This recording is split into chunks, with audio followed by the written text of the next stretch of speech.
Still plenty to digest in the aftermath of a historic day for the National Football League. A pair of overtime conference championship games. First time that's ever happened. And Peter King was in Kansas City.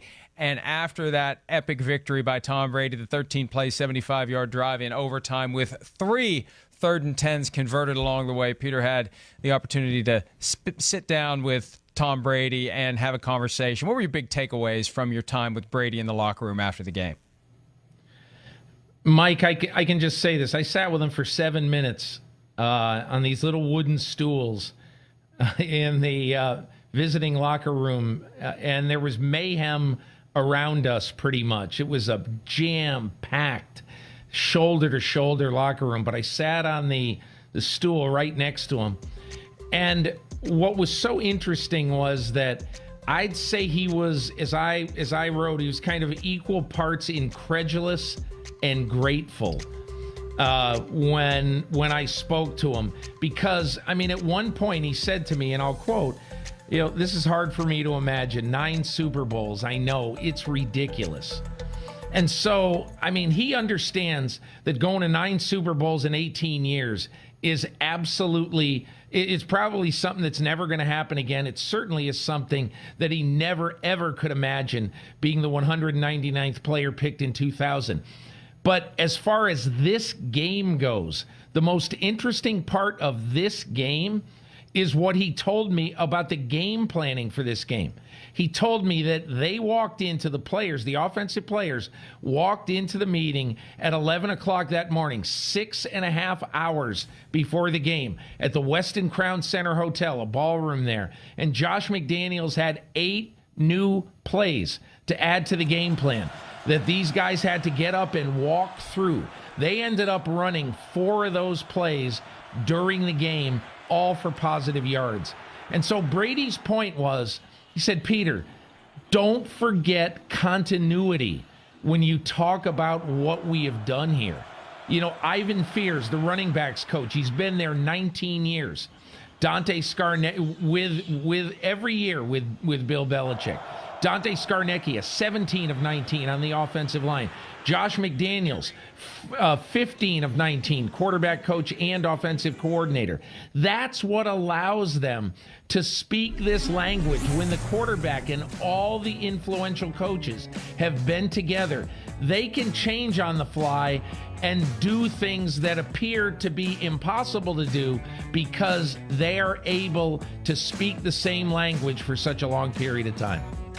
Yeah, I mean, that's a great point. And the more comfort there is, the more continuity, as you say, the easier it is to figure out these problems, figure out what you need to do, spot the tendencies, spot the tells in your own game, in the opposing team's game, and be ready to go when it's time to get it done. Brady himself, did you get any impression from him? And I got the impression from reading your column that he does view this as one of his best performances ever. 6 Super Bowl wins potentially coming against the Rams, and what a bookend that would be. He started his career in his second season winning the Super Bowl over the Rams. 17 years later, here we are with the opportunity for number 6. You get any impression, any hint whatsoever that if he would win number 6, it would be, see you later, forget about playing until I'm 45, this is the right moment to walk off the stage? I don't think so, Mike. I got asked that yesterday on Twitter, and I just can't see it. And again, I don't know anything. I don't really know Brady that well. I know him pretty well, but I don't. He's never even hinted at that to me, and I've never heard him hint that to anybody. The fact is, he loves, Mike, you would say, geez, there's no better way to walk off. Do a Jerome Bettis, do a John Elway. But he just isn't really wired like that.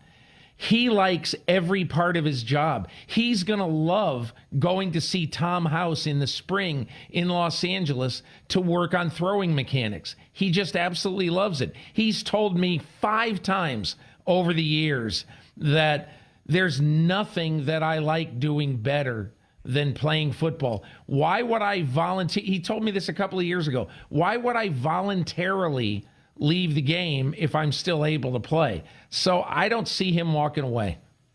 There's something to be said, though, for walking away before it gets to the point where it's painfully obvious that you're struggling. And there was a point this year, Peter, where a lot of people almost gleefully suggesting that Father Time had finally caught up to him and whacked him over the head with the giant hourglass.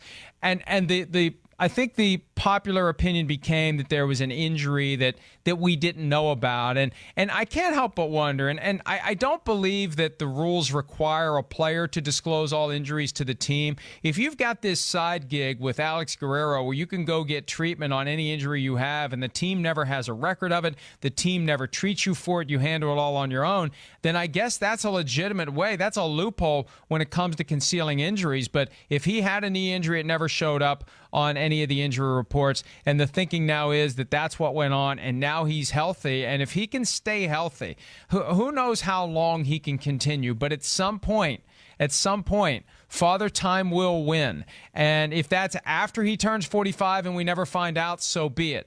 But there's a chance between now and 45 it's going to happen. And the longer he hangs around, the greater the chance he's going to have kind of an ugly, sluggish, embarrassing end. And I think that in hindsight, he would say, probably would have been better to walk away when I was on top. I just don't see it. And the reason is that he'll know, everybody will know, we'll all know. And I agree with you about the injuries. You know, remember a couple of years ago when there was the Giselle concussion thing? I mean, Tom Brady is not going to voluntarily ever say anything about an injury unless it's diagnosed by the team. It's, you know, he's got to get surgery or something like that. He just isn't going to do that. And, you know, the team can say basically Tom Brady, parentheses, leg, probable, you know, and so, and again, I don't think that is going to be the reason why he would ever walk away. I think he will walk away when he feels like, or when Bill Belichick goes and gets Tommy touchdown from Cal Lutheran, and Brady then has an option. Is he going to go play 1 year for somebody, or is he just going to retire? So, I mean, I think it's more likely going to be that, Mike, that he will confront the end of his career and he'll decide what to do. But I just think it's still a couple of years away at least. What's your gut feeling? If the Patriots decide it's over before he decides it's over, would he go play that year or two, Joe Montana style, in Kansas City with another team? I think he would. And I think events of this year may have something to do with it, Mike, and I'll tell you what I mean. You know, Daniel Jeremiah of NFL Network put out his first mock draft this week, or last week, and he had the Patriots at whatever number, 31 or 30, whatever it is, picking Kyler Murray. And that really struck a chord with me, and I'll tell you why. Remember last year, I forget if it was Jeremiah, it might have been Jeff Darlington. I really forget who it was, but on the draft coverage that night, may have been Ian Rappaport, I just don't recall. On the draft coverage that night, somebody said that the New England Patriots earlier that week had spent time with Baker Mayfield and were interested in Baker Mayfield. And obviously it didn't matter. He got picked number 1 overall. But that sort of told me that, okay, Josh McDaniels, here's your job. And whoever is going to be the guy who Belichick in his scouting department trusts the most. Tell me about the quarterbacks this year. If they're so serious last year with Baker Mayfield, what are they going to be this year? And obviously, I have no idea who's going to be left when you get down toward the end of the first round. But the other thing is, the Patriots have stockpiled some picks, haven't they? They have extra picks now in the top 3 rounds, and they easily could move around. And if they wanted to move up to whatever, 18 in the first round to get whoever, whether it be Kyler Murray or somebody else, I think this is the year where I will not be at all surprised to see the Patriots take the heir to Tom Brady. I mean, they've got to do it. They can't do it after he's gone. They have to at least give that guy a chance to pick up something from Brady by osmosis, even if Brady wouldn't be all that willing to open the vault for the young quarterback. How do you think he would react to that? Mike, I think if you ask Jacoby Brissett, maybe it's because Jacoby Brissett was non-threatening. I can't answer that because it appears, though, Jacoby Brissett had a better relationship with him than Garoppolo did, but I don't know that for sure. But you asked Jacoby Brissett, and Brady was the greatest guy in the world to him. So I believe that a new guy coming in, maybe it won't be Alex Smith to Patrick Mahomes, here, kid, I'm going to help you take my job next spring. Maybe it isn't like that, but I believe that Brady would be magnanimous and would be willing, if the kid were humble enough, would be willing to help him. I mean, because here's the thing. If he plans on playing through age 45, he turned 45 in August. He's got 4 more years that he wants to play. He turned 42. Yeah, that's right. He'll turn 42 in August. But again, Mike, you talk like that. I agree with you. He might want to play until he's 45.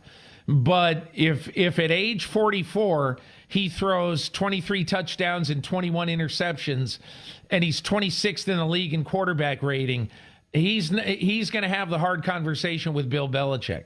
Just my opinion, because Belichick will always do, in my opinion, I think what's best for the team overall.